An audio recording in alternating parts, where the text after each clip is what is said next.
stop using showcase parts. You're probably very confused, and that's totally acceptable. But I'm going to demonstrate to you here right now, very quickly, my friends, why you should not be using showcase parts. So, let's be real.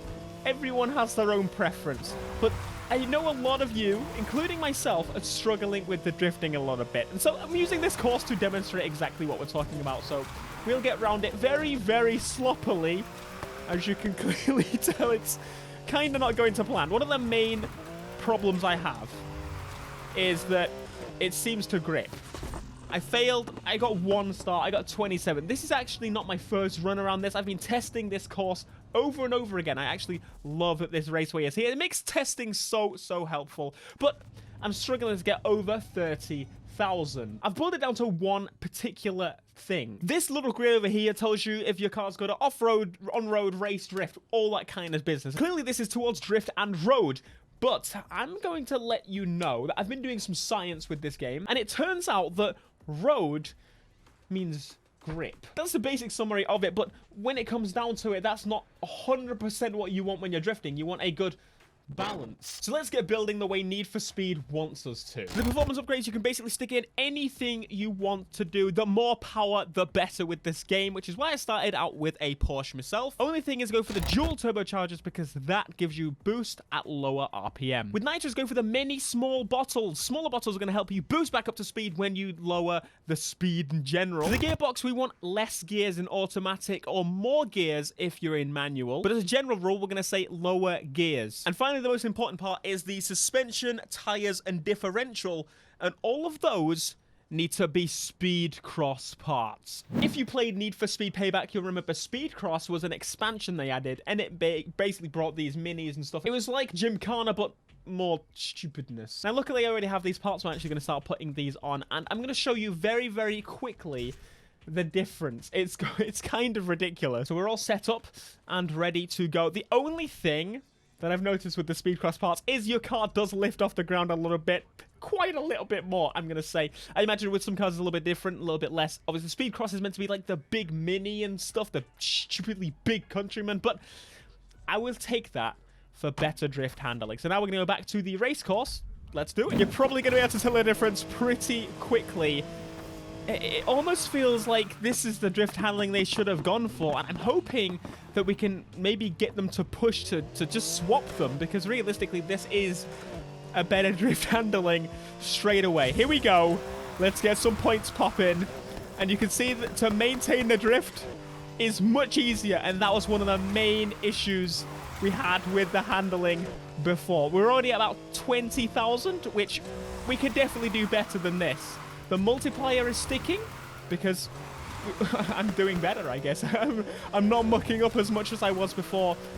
It is a night and day difference. You still get that grip sometimes, but a lot less of the time. Instantly double the points. Side by side, you can see the difference between them is, honestly, it doesn't look visually that much different. The showcase also has the advantage that the road is a little bit more wet. I don't really know if it really affects it that much, honestly, but the Speed Cross seems to get about the same points on this section here. At the beginning, it seemed to get more points. It seems to generally maintain and initiate slides better.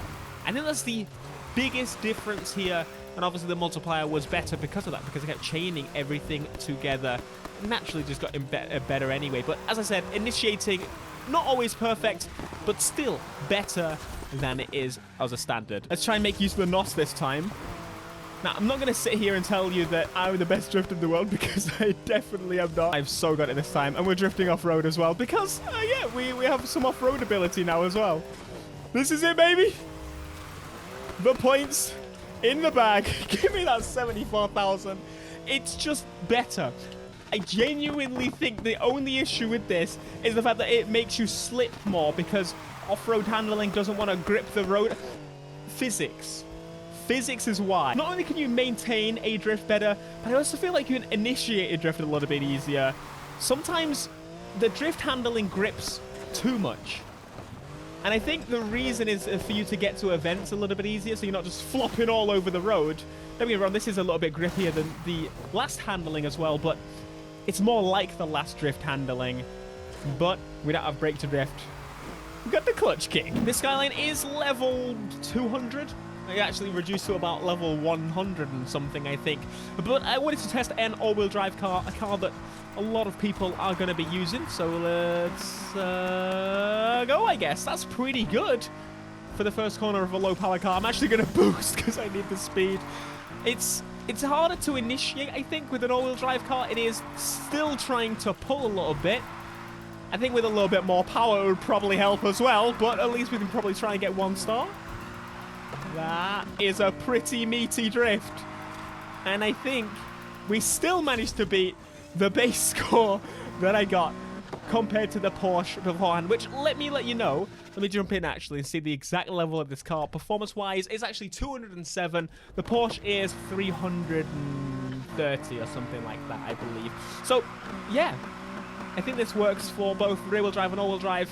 So far, I'm going to say I recommend rear-wheel drive, but I'm definitely going to get back to you on that because the Huracan, as you probably know, has been OP for a good 3 games now.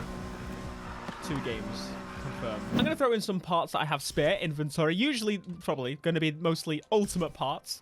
I don't want to put Ultimate Plus in. I don't want to spend all my money on a car that maybe I won't decide to keep. But there you go. There's an ultimate Porsche. We could engine swap it, but it sounds so good as it is. We're then going to jump into an actual drift event because I should probably test that out to prove that, yes, it is a very good car. You know what? We're going to drift up here. I hate this drift event. Advantage as well. You can do some cheeky going across the off-road like it's nothing. Holy... It drives like it's on bloody tarmac. 150k is the target. Do you think we can do it? I am hoping, praying. Remember that we did this with a 350 a few days ago? Well... Let's see if we can actually improve it by putting in the proper parts. I say the proper parts, the wrong parts, but the parts that do better. Instantly 10k on the first corner. I would say that's pretty darn good.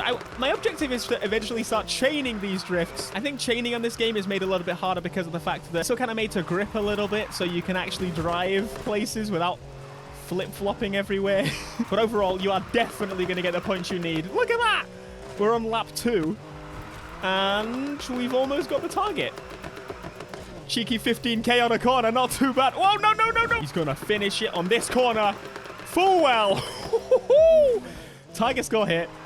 I don't think I could have done it in my other car. My other car, I mean my performance parts. And obviously, if you still are not happy with how it handles, jump in to some live tuning. That's the wrong way. Live tuning. And you can even do this during the events now. And I would recommend steering sensitivity high. It makes it a little bit more aggressive to get into the drift. And the downforce on low for even less grip. But hopefully this guide helps you out a little bit. It's helped me out. Experimenting and playing. That's what I'm doing with this game. Jumping in and testing around with everything to just see. It's a new game and it's got new rules.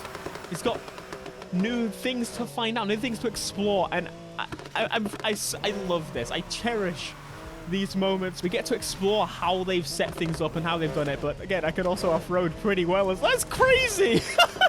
Oh my god. I'm feeling pretty confident. We're going to go drift against the police a little bit as well. It's very weird getting into the handling of what was... It's kind of a payback, semi-2015 handling. But there's no speed boost. It's a little bit strange to get into, but it comes naturally in a way. Right, here's a copper. Come on, Rosa. Let's have a go. Come on, let's have a quick skid. No. Goodbye. You still have to throttle control, which is weird for a Need for Speed game. I'm not used to doing it. But come on, Rosas. Let's have a see if you can... Oh, should we actually try and off-road with the cops? I've wanted to do that for a while. How about a bit of golf, my friends? In my Porsche. Yes.